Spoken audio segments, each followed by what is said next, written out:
단백질은 우리가 기본적으로 알고 있는 것들이 있는데 한번 적어볼까요? 효소. 효소의 주성분이 됩니다. 효소는 우리 몸에서 물질 대사에 관여하죠. 물질 대사. 자, 그리고 또 앞에서 아까 선생님 호르몬은 단백질이 있다고 들었는데요. 자, 호르몬. 호르몬은 생리작용과 관련이 있어요. 호르몬의 주성분이고요. 그 다음에 항체. 항체라고 하는 거 우리 생명과학 1을 들었던 친구들은 잘 알고 있지만 안 들었던 친구들 항체는요. 우리 몸에서 이 감염원이 되는 병원체를 공격할 수 있도록 하는 기본적인 무기라고 생각하면 돼요. 그래서 항체는 방어작용에 관여합니다. 그래서 단백질은 효소, 호르몬, 항체의 주성분이 되고 우리 몸에서 물질 대사와 생리작용, 방어작용에 관여하는구나 라고 생각을 하면 돼. 근데 이 단백질의 기본 단위가 뭐다? 기본 단위가 아미노산이라고 하는 단위이다 라는 겁니다. 자, 아미노산 얘는 몇 종류가 있냐면 20종류가 있어요. 생명체에 봤더니 아미노산 20종류가 있더라. 아미노산 구조가 이렇게 생겼습니다. 자, 아미노산 구조를 기억해야 돼. 알고 있어야 됩니다. 중간에 탄소가 있어요. 중심탄소라고 부르는데 탄소 딱 끼고 그 다음에 한쪽에 아미노기, 그 다음에 다른 쪽에 카복시기. 이걸 뭐 왼쪽, 오른쪽 이렇게 기억할 필요는 없어요. 이거 실제로 입체 구조로 가면 다른 형태이기 때문에 평면에 있는 게 아니거든. 근데 그냥 한쪽에 아미노기, 한쪽에 카복시기가 있다라고 기억해주면 되고 나머지 한쪽에 수소 하나 달려있고 나머지 한쪽이 여기 곁사슬이라고 하는 게 됩니다. 얘가 서로 달라져서 20종류가 나오는 거예요. 나머지 구조 다 똑같아. 중심탄소에 수소, 아미노기, 카복식이 다 똑같은데 곁사슬이 무엇이 달려있느냐에 따라서 20종류가 결정이 된다라는 거야. 자, 그럼 한번 구성 원소 한번 볼까? 봤더니 C 있네요. 그죠? H 있죠. O도 있어요.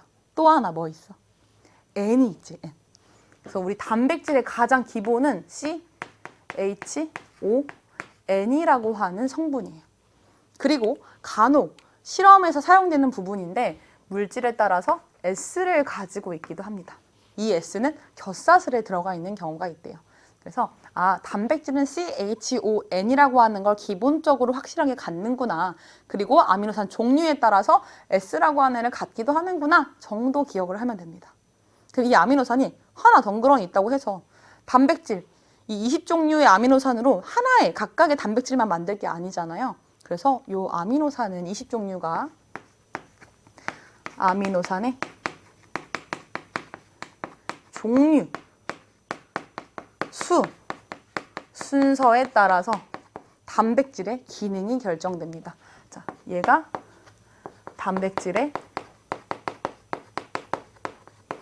기능을 결정해요. 잠깐만. 우리 교재에 있는 거에 맞춰서 미안. 우리 필기 열심히 한 친구들. 자, 구조를 결정하고요. 이 구조에 따라서 기능이 결정된다라고 기억을 해볼게요. 이렇게.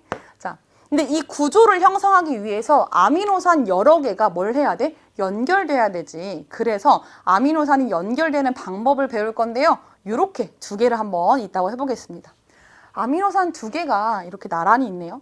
얘네들이 이제 결합을 할 건데 어떻게 하느냐? 한쪽에 카복시기와 한쪽에 아미노기에서 요렇게가 반응을 합니다. 그러면 둘이 반응하면 뭐가 만들어질 것 같아? 수소 2개, 산소 하나. 얘네들이 만나서 H2O라고 하는 물을 만들어요. 물을 만들면서 얘네들이 빠져나오고 나머지들이 이렇게 연결이 되거든요. 그걸 우리 옆에다가 선생님이 한번 그려보겠습니다. 이 교재에 있는 그림인데 그래도 한번 그려볼게요. 여기 좀 널찍하게 공간을 써보겠습니다. 이 펩타이드 결합이라고 하는데요. 이 결합을 카복식에서 OH 그리고 아미노기에서 H가 빠져나가면 여기 중심탄소에서 빠져나갔다라고 하고 그려볼게요.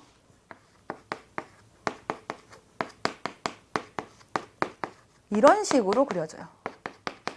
지금 이렇게 보면 원래 여기에 OH가 있었는데 반응을 했고 여기는 H가 하나 더 있었는데 반응을 해서 이런 식으로 만들어집니다. 이 결합을 뭐라고 한다? 펩타이드 결합이라고 한다. 그래서 우리 아미노산처럼 이 여러 개의 아미노산이 이렇게 펩타이드 결합을 통해서 만들어진 물질을 우리가 단백질이라고 하기보다는요, 폴리펩타이드라고 합니다. 펩타이드가 여러 개가 있네요 라는 의미예요. 펩타이드 결합이 여러 개 있어요. 아미노산이 여러 개 연결되어 있어요 라는 의미로 사용합니다. 자, 펩타이드 결합으로 연결된다까지 기억을 하시면 됩니다. 자, 이렇게 해서 아미노산이 연결돼서 만들어진 단백질은요, 구조가 결정이 되고 기능이 결정이 되는데 이 단백질의 구조가 뭐에 굉장히 약하냐면 열과 pH에 약해요. 그래서 열과 pH에 의해서 이 구조가 이렇게 바뀌는 경우가 있거든. 이 바뀌면 기능을 잃어버리게 됩니다. 구조가 기능을 결정하기 때문에. 그래서 열과 pH 등으로 인해서 이 구조가 바뀌어서 기능이 사라지는 걸 우리가 변성이라고 불러요. 단백질의 변성. 들어봤나요? 그래서 이렇게 이 단백질의 구조가 정말 중요하구나. 근데 열과 pH에 의해서 변성되면 기능을 잃어버리는구나 라는 것까지 기억을 해주면 돼. 자, 우리 탄수화물과 그리고 지질, 단백질까지 배웠고요. 마지막 네 번째 핵산에 대해서 배울 겁니다. 핵산은 우리가 정말 잘 알고 있는 것들이라서 가장 기본적으로 기본 단위 뉴클레오타이드라고 하는 기본 단위로 이루어져 있고요. 이 뉴클레오타이드가 모여서 만들어진 애가 DNA와 RNA가 있습니다. 생명체 내에서 이 DNA는 유전 정보를 저장하는 역할을 하고요. 그리고 RNA는 그 중간 과정에서 전달하는 데 좀 집중을 하고 있습니다. 정보를 전달하는 역할을 주로 해요. 그래서 이렇게 좀 이 핵산이라는 거 전체를 묶으면 유전 정보를 저장하고 전달하는 역할을 한다. 기본 단위가 뉴클레오타이드이다 라는 거 기억하면 되고 크게 그림으로 이렇게 나눠져 있죠. 교재에 있는 교재 그림 그대로 보면 되는데 뉴클레오타이드 우선 구성이 달라요. 뉴클레오타이드라고 하는 건 당, 인산, 염기가 1대 1대 1로 되어 있는 이런 구조를 의미합니다. 인산, 당, 염기가 하나가 묶여서 뉴클레오타이드 하나를 만드는 거예요. 그런데 DNA와 RNA를 구성하고 있는 뉴클레오타이드의 종류가 달라. 자, 봤더니 여기 얘네들을 이루고 있는 요 당의 이름부터 다릅니다. 디옥시리보스라고 하는 거, 오탄당이었죠 아까? 그 당이 디옥시리보스면 DNA가 되고요. 그 다음에 리보스라고 하는 게 되면 얘도 오탄당이고요. 리보스라고 하는 게 되면 RNA가 돼요. RNA. 여기서 디옥시라고 하는 게 뭐냐면 디옥시야. 디옥시. 옥시즌 산소거든요. 그리고 D가 사라지다. 딜리트키 알지? 딜리트. 산소가 하나 없다라는 거예요. 그래서 좀 비교를 해보면 여기 디옥시리보스는 H만 있고요. 얘는 OH가 있다라고 볼 수 있습니다. 그래서 리보스, RNA에 비해서 당에 산소가 하나 없는 형태구나라고 기억을 하시면 돼요. 그래서 그게 디옥시리보스다라고 보면 되고 이 DNA는 이중나선 구조를 가지고 있습니다. 왓슨과 크릭이 규명한 DNA 구조죠. 그림 자체가 이중나선 구조다라고 표시가 되어 있고 RNA는 단일 가닥으로 존재한다. 그림에서 차이가 있죠. 딱 볼 수 있어.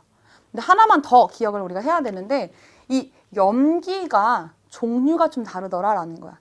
인산, 당, 염기가 모여서 뉴클레오타이드가 되는데 DNA의 경우에는 요 염기의 자리에 올 수 있는 애들이 아데닌, 구아닌, 사이토신, 타이민이라고 하는 애가 있더라라는 거야.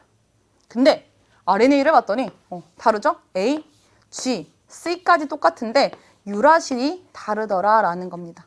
그래서 얘네들 차이를 기억해야 돼요. 디옥시리보스랑 리보스, ATGC, ATGU 그리고 이중나선 구조, 단일가닥 이렇게 세 가지의 큰 차이를 기억하면 핵산은 거의 다 배웠다라고 볼 수 있어요. 자, 그럼 한번 우리 이 구성 원소 정리해 볼까요? 계속하고 있었던 거니까.